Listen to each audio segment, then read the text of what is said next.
हथियारों के मामले में इजरायल को दुनिया का एक बहुत ताकतवर मुल्क माना जाता है। इजरायल का एरो एयर डिफेंस इतना ताकतवर है कि इजरायल दावा करता है कि अगर 2000 किलोमीटर दूर से भी कोई मिसाइल इजरायल की तरफ लॉन्च होती है तो मिसाइल लॉन्च होते ही इजरायल का एयर डिफेंस सिस्टम एक्टिव हो जाता है। जब तक इजरायल अपनी एयरफोर्स के माध्यम से गाजा पट्टी पर बमबार्डिंग करता रहा, तब तक इजरायल के सैनिकों के मारे जाने की संख्या का आंकड़ा लगभग स्थिर रहा। लेकिन जैसे ही इजरायल ने अपना ग्राउंड ऑपरेशन शुरू किया, इजरायल के सैनिकों की मौतों की संख्या लगातार बढ़ती गई। लेकिन अब जो समाचार फिलिस्तीन के अखबार छाप रहे हैं, उससे ऐसा लग रहा है कि इजरायल की सेना और इजरायल की सरकार इजरायल के सैनिकों की मौत के आंकड़ों को छुपा रही है।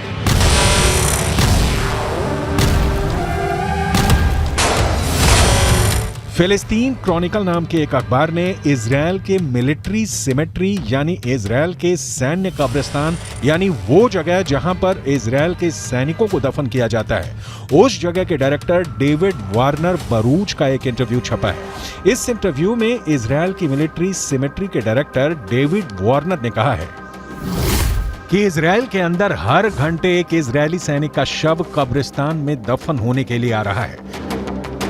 इस इंटरव्यू को फिलिस्तीन के अरब देशों के अखबारों ने हाथों हाथ लिया और यह दावा किया कि इजरायल के सैनिकों की मौत का आंकड़ा आधिकारिक आंकड़े से कहीं ज्यादा है।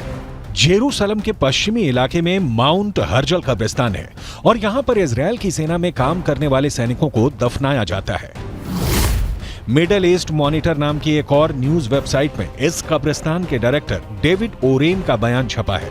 पिछले 48 घंटे में 50 इजरायली सैनिकों को दफनाया गया है। ये चौंका देने वाली बात है क्योंकि इजरायल ने दावा किया है कि 7 अक्टूबर से अब तक इजरायल के करीब 400 सैनिक मारे गए हैं।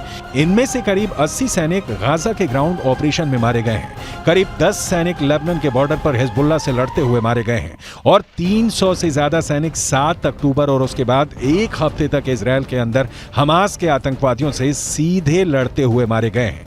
लेकिन फिलिस्तीन के अखबारों का दावा है कि ग्राउंड ऑपरेशन में इजरायल के सैनिकों के मारे जाने की संख्या आधिकारिक आंकड़ों से कहीं ज्यादा है।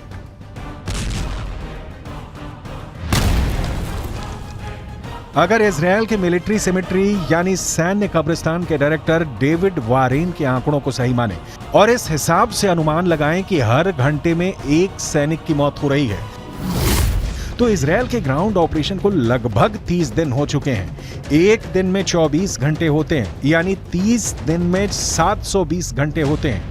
अगर इजरायल के सैन्य कब्रिस्तान के डायरेक्टर के मुताबिक हर घंटे में एक सैनिक की मौत हो रही है, तो इसका मतलब यह है कि अब तक ग्राउंड ऑपरेशन से 30 दिनों में 720 सैनिकों की मौत हो चुकी है।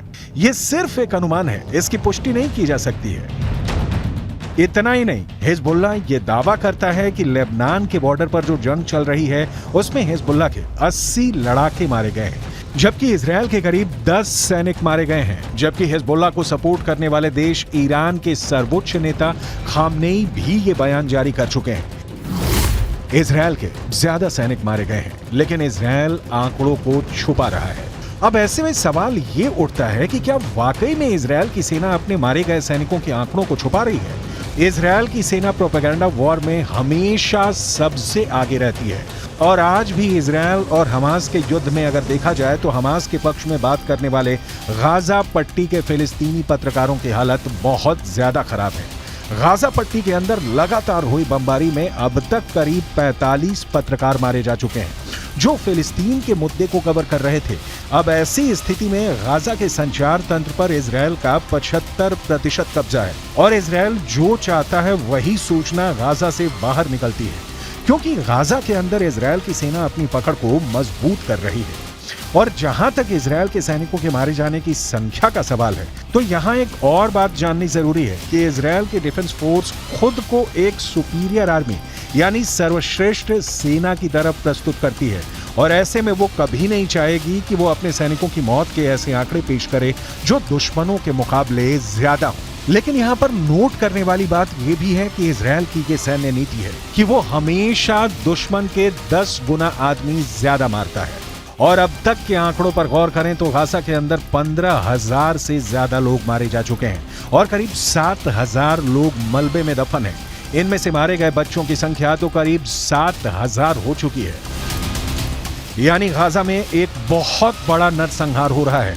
लेकिन उसके बाद भी अमेरिका के नेशनल सिक्योरिटी काउंसिल के प्रवक्ता जॉन किर्बी ने पत्रकारों के सामने एक प्रेस कॉन्फ्रेंस में यह कहा है कि गाजा पट्टी में कोई नरसंहार नहीं हो रहा है। ये पूरा बयान आपको सुनाएंगे और इसके आगे आपको ये भी बताएंगे कि कैसे जॉर्डन भी गाजा पट्टी के जख्मों पर नमक छिड़क रहा है। लेकिन सबसे पहले अमेरिका के उस पाखंड के बारे में बताना जरूरी है जो बिल्कुल साफ नजर आ रहा है। यूक्रेन और रूस के युद्ध में जब पुतिन की मिसाइल यूक्रेन पर कहर बनकर टूट रही थी और करीब 1,000 यूक्रेनी बच्चे हताहत हुए थे, तब अमेरिका ने यह कहना शुरू कर दिया था कि पुतिन नरसंहार कर रहे हैं। लेकिन गाजा पट्टी के अंदर हजारों मौतों के बाद भी अमेरिका इसे नरसंहार नहीं मान रहा है। यह अमेरिका के दोहरे मापदंडों का बुक टेक्स्ट एग्जाम्पल है।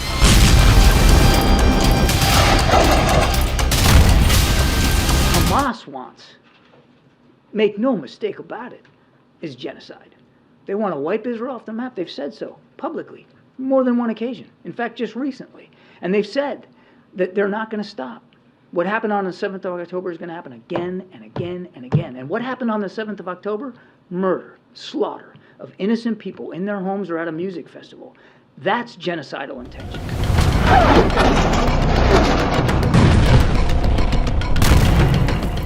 मलेशिया के प्रधानमंत्री अनवर इब्राहिम ने कहा है कि यूक्रेन की घटनाओं को नरसंहार मानना और गाजा पट्टी की मौतों को नजरअंदाज करना वैश्विक पाखंड है। दूसरी तरफ अगर देखा जाए तो अब तक गाजा पट्टी के अंदर 30,000 से ज्यादा लोग घायल हैं और गाजा पट्टी के अस्पतालों की हालत क्या है ये पूरी दुनिया को नजर आ रही है। जॉर्डन ने गाजा पट्टी के घायल लोगों के लिए इजिप्ट के अंदर एक फील्ड हॉस्पिटल बनाया है। किंग अब्दुल्ला के बेटे खुद इस अस्पताल की निगरानी करने के लिए गए। लेकिन आपको जानकर हैरानी होगी कि इस फील्ड हॉस्पिटल में मात्र 40 बेड हैं, जबकि गाजा के अंदर 30,000 से ज्यादा लोग घायल हैं। और इन हालातों में एक फील्ड हॉस्पिटल में मात्र 40 बेड का इंतजाम लोगों के साथ एक क्रूर मजाक है।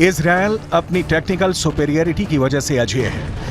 पिछले हफ्ते इजरायल ने हमास की ताकत को इस कदर नेस्तोनाबूद किया था कि पिछले हफ्ते 72 घंटे में इजरायल की राजधानी तेल अवीव पर एक भी मिसाइल अटैक नहीं हुआ था।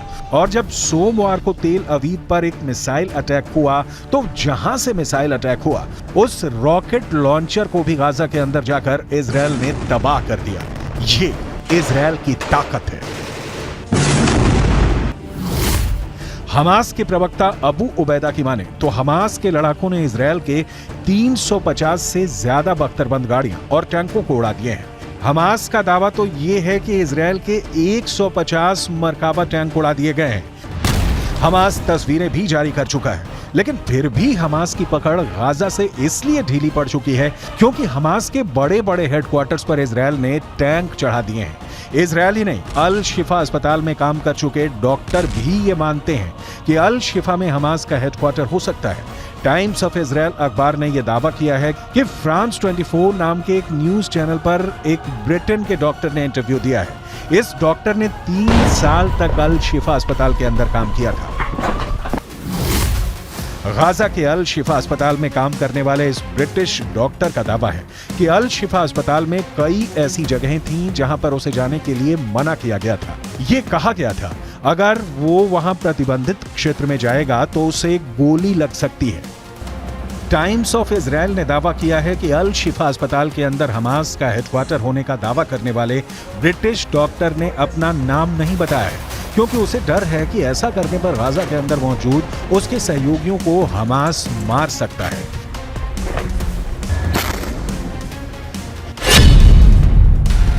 अल शिफा अस्पताल में काम करने वाले इस ब्रिटिश डॉक्टर ने आगे कहा कि सावधान किए जाने की वजह से मैं गाजा के अल शिफा अस्पताल के प्रतिबंधित क्षेत्रों से दूर रहा, लेकिन मैंने कुछ संदिग्ध से नजर आने वाले ऐसे लोगों को अस्पताल में हर समय अंदर और बाहर जाते देखा था जो चिकित्सा कर्मी नहीं थे। ये लोग अस्पताल के बेसमेंट के अंदर जाते थे।